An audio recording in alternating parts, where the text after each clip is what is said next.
Các bạn nhớ welcome មកកាន់ channel Mytech KA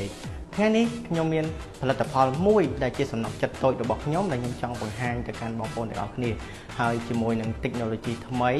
ដែលខ្ញុំតែងតែយកផលិតផលនេះទៅតាមខ្លួននៅពេលដែលខ្ញុំទៅខេត្តដោយសារតែនៅទីរួមខេត្តជួនកាលពិបាកក្នុងការរកម៉ាស៊ីនត្រជាក់អីចឹងណាអញ្ចឹងគឺខ្ញុំតែងតែយកទៅតាមខ្លួនអូខេឥឡូវខ្ញុំសូមបង្ហាញពីម៉ាស៊ីននេះម៉ាក Chinova របស់ក្រុមហ៊ុន Chinova ផ្ទាល់តែម្ដងអញ្ចឹងខ្ញុំសូមបង្ហាញអំពី technology របស់ម៉ាស៊ីននេះតែម្ដងសម្រាប់ Air Portable Aircon មួយនេះគឺយើងអាចប្រើប្រាស់ទីមួយគឺ fit ជាមួយនឹងបងដែលមានកូនតូចហើយ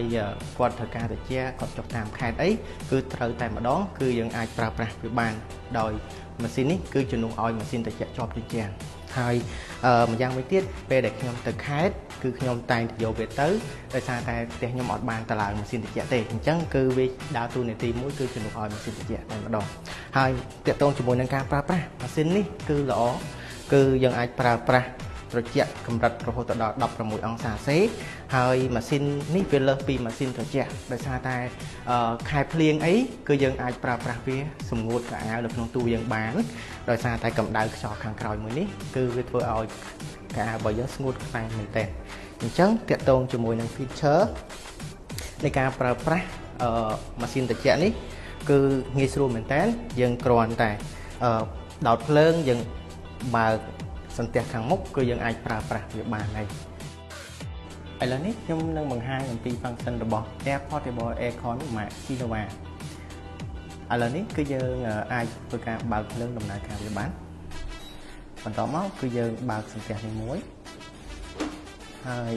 យើងសេរីវាចំខាងមុខបន្តិចវានឹងដំណើរការបន្តិចទៀតនេះហើយទាក់ទងជាមួយនឹងម៉ាស៊ីនត្រជាក់មួយនេះគឺមានភាពត្រជាក់កម្រិត16អង្សាសេដោយម៉ាស៊ីនត្រជាក់ជាប់យ៉ាងទូទៅដែរហើយខ្ញុំគិតថាវា fit ជាមួយនឹងបងដែលមានកូនតូចដែលគាត់អត់បានដំឡើងប្រភេទជញ្ជាំងគឺយើងអាចជន់ទៅឲ្យប្រភេទបានហើយទាក់ទងជាមួយនឹងសំឡេងរបស់ម៉ាស៊ីនត្រជាក់មួយនេះគឺវាមិនខ្លាំងនោះទេគឺវាមិនរំខានទៅដល់ការគេងឬមួយក៏ការធ្វើការរបស់យើងទេសំឡេងរបស់វាត្រឹមតែកម្រិត48 BD តែប៉ុណ្ណោះដែលធ្វើឲ្យម៉ាស៊ីនត្រជាក់នេះដំណើរការអាចនិយាយបានថា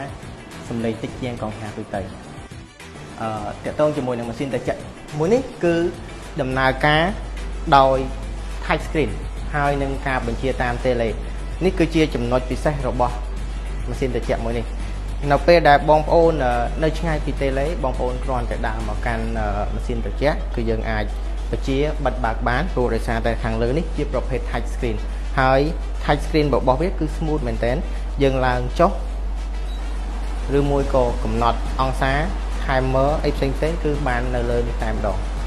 បន្តិចទៀតនេះខ្ញុំនឹងធ្វើការបង្ហាញអំពី function នីមួយៗរបស់ម៉ាស៊ីនត្រជាក់មួយនេះឥឡូវនេះយើងចូលទៅកាន់មុខងាររបស់ម៉ាស៊ីនត្រជាក់នេះតែម្ដងទាក់ទងជាមួយនឹងម៉ាស៊ីនត្រជាក់នេះគឺយើងអាចកំណត់ជាអង្សាបានយើងឡើងចុះអង្សាបានរហូតដល់កម្រិត16អង្សាហើយទាក់ទងមួយកម្រិតខ្ពស់បំផុតគឺ35អង្សាហើយទាក់ទងជាមួយម៉ាស៊ីនត្រជាក់នេះក៏មាន timer ដែលយើងអាចកំណត់បាន1ម៉ោង2ម៉ោង3ម៉ោង4ម៉ោងរហូតដល់18ម៉ោងហើយទាក់ទងជាមួយនឹងមុខងារផ្សេងទៀតគឺមានដូចជាពេលដែលយើងគេងគឺយើងគេងយើងមានមុខងារ sleep គឺយើងអាចចុចឲ្យ sleep គឺម៉ាស៊ីនត្រជាក់របស់យើងនឹងដើរអូតូទៅស្ងាត់សលេងដែលធ្វើឲ្យយើងគេងដោយមិនមានការឮសលេងទៅខាងការគេងរបស់យើងទេម្យ៉ាងវិញទៀតទាក់ទងជាមួយនឹង mode គឺយើងមាន cool យើងមាន dry ដូចម៉ាស៊ីនត្រជាក់ទូទៅដែរហើយទាក់ទងជាមួយនឹងការឡើងចុះអង្សាគឺក៏មាននៅលើនេះដូចគ្នាហើយយើងអាចសម្ងួតខោអាវរបស់យើងដោយប្រើខ្យល់ក្តៅរបស់ម៉ាស៊ីនត្រជាក់របស់យើងផងដែរហើយម៉ាស៊ីនត្រជាក់នេះគឺមានមុខងារមួយគឺអាចផ្ដាច់អូតូនៅពេលដែលវាពេញទឹកនៅក្នុងធុងរបស់ម៉ាស៊ីនត្រជាក់នេះអញ្ចឹងគឺយើងមិនមានការបារម្ភទៅលើការហៀទឹកឬមួយក៏លិចទឹកនៅពេលដែលយើងប្រើប្រាស់នោះទេនៅពេលដែលវាពេញធុងគឺវានឹងធ្វើការផ្ដាច់ដោយមិនមានដំណើរការទៀតនោះគឺយើងអាចដកម៉ាស៊ីននេះទៅបង្ហូរទឹកចេញគឺយើងអាចប្រើប្រាស់បន្តទៀតបាន